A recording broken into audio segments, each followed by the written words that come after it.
Sperm पैदा होते हैं टेस्टिस के अंदर, जिनको आम ज़ुबान में खसने या गोलियां भी कहते हैं।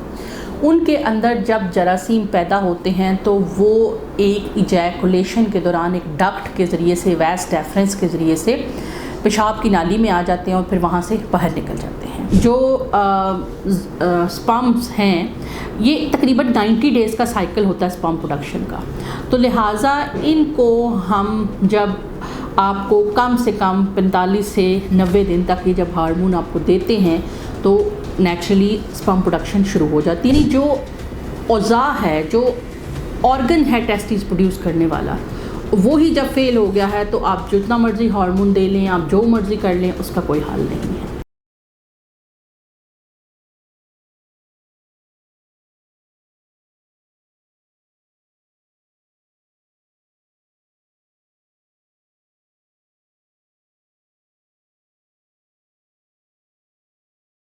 जी अस्सलाम वालेकुम, मैं हूं doctor Naila Jabeen, consultant gynaecologist और इनफर्टिलिटी स्पेशलिस्ट गायनी सोल्यूशन के फ़ोरम से। आज हमने बात करनी है कि ज़ीरो स्पर्म वाले कौन से वो मरीज़ हैं जो कि कुदरती तौर पे प्रेगनेंसी जिनकी हो सकती है।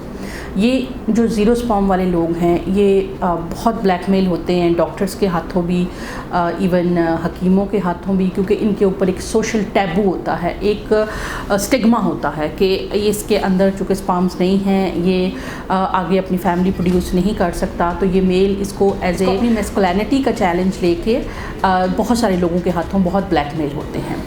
ज़ीरो स्पर्म की जो बीमारी है वो इनिशियल डेज़ में बहुत कम होती थी, लेकिन अब आजकल देखने में बहुत कॉमन आ रही है। ज़ीरो जो स्पर्म होता है उसको समझने के लिए हमें एक चीज़ को समझना होगा कि स्पर्म बेसिकली पैदा कहाँ पे होते हैं। स्पर्म पैदा होते हैं टेस्टिस के अंदर, जिनको आम ज़ुबान में खसने या गोलियां भी कहते हैं। उनके अंदर जब जरासीम पैदा होते हैं तो वो एक इजैकुलेशन के दौरान एक डक्ट के ज़रिए से, वैस डेफरेंस के ज़रिए से पेशाब की नाली में आ जाते हैं और फिर वहाँ से बाहर निकल जाते हैं। और इससे पहले टेस्टिस के अंदर स्पर्म्स ने पैदा होना है या नहीं होना, इसका सिग्नल ब्रेन से आता है।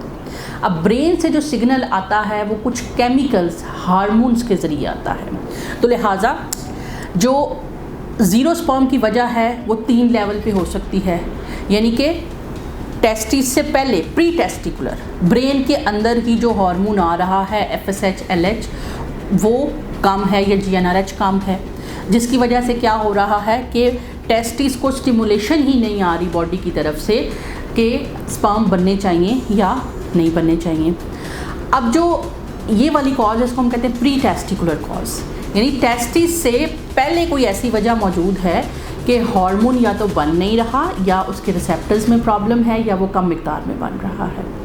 दूसरी वजह आती है टेस्टिकुलर कॉज। टेस्टिकुलर कॉज का मतलब ये कि खसने या गोलियों के अंदर कोई ऐसी मिसाइल हैं, जैसे कोई मम्प्स का इन्फेक्शन हो गया, TB का इन्फेक्शन हो गया, टेस्टिकुलर फेलियर हो गया, या टेस्टिकुलर टॉरियन के बाद टेस्टिस की ब्लड सप्लाई बंद हो गई और उसकी स्पर्म प्रोडक्शन बंद हो गई। जो आपके लिटिक सेल्स हैं और जो सर्टुलाई सेल्स हैं उनकी सेल्स का प्रॉब्लम होता है। हार्मोन पीछे से ठीक आ रहा है लेकिन सेल्स के अंदर ही इतनी कैपेसिटी नहीं है कि वो स्पर्म प्रोड्यूस कर सकें। अब तीसरी जो वजह है वो है पोस्ट टेस्टिकुलर, कि ऊपर से दिमाग से हार्मोन भी ठीक आ रहा है, टेस्टिस के अंदर जो आपके लिटिक सेल्स हैं they are working all together good, Sertoli cells भी काम कर रहे हैं, और जो आपका नेक्स्ट लेवल है स्पर्म्स दोबारा पेशाब की नाली तक पहुंच नहीं पा रहे, जिस वजह से इजैकुलेशन में वो निकल नहीं पाते हैं। इसमें बाज़-औक़ात एब्सेंस ऑफ वैस डेफरेंस होता है और कुछ और बहुत सारी बीमारियां होती हैं जो इसकी वजह बन जाती हैं।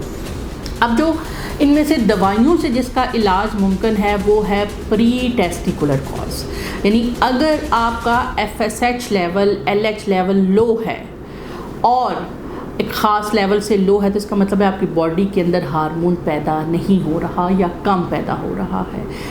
इस सूरत हाल के अंदर हम आपको जो FSH के इंजेक्शंस हैं वो आपकी बॉडी वेट के मुताबिक कैलकुलेट करके देते हैं, तो जिससे आपके स्पर्म प्रोडक्शन शुरू हो जाती है।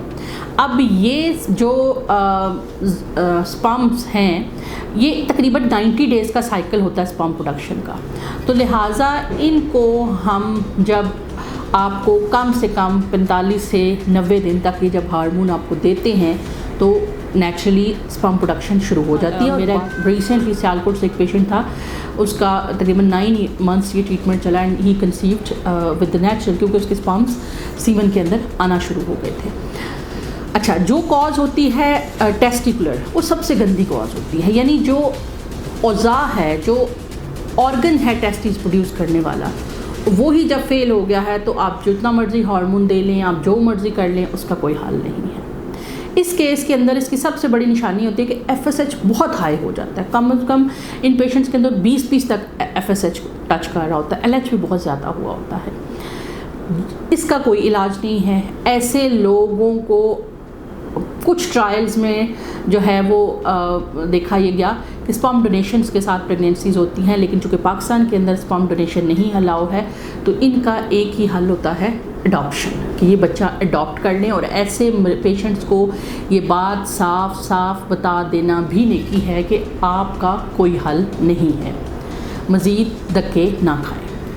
अच्छा, तीसरी जो कॉज है जिसकी बात मैं करने लगी हूँ कि टेस्टिस में बन भी रहे हैं हार्मोन लेकिन निकल नहीं पा रहे हैं, उसका जो एक ऑपरेशन होता है, अगर तो एब्सेंस है आपकी वास डेफरेंस, तो दुनिया में कोई कामयाब सर्जरी मौजूद नहीं है कि उस टेस्टिस वास डेफरेंस की डक्ट को डाल दिया जाए और स्पर्म का रास्ता बन जाए। ये पेशेंट बेसिकली टेस्टिकुलर बायोप्सी के ज़रिए से हम इनके स्पर्म निकालते हैं और उसके बाद इनको फ्रीज़ कर लेते हैं और ICSI या IVF के ज़रिए से, आइडियली ICSI के ज़रिए से इनके जो बच्चे हैं वो हो सकते हैं।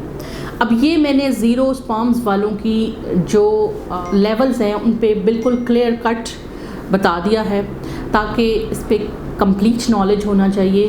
कोई भी जो है वो चीज़ इस कायनात में कम से कम लॉजिक के बगैर नहीं होती है, या मैंने तो नहीं होते हुए देखी है। लिहाजा लॉजिक पकड़ें और उस लॉजिक को ट्रीट करें।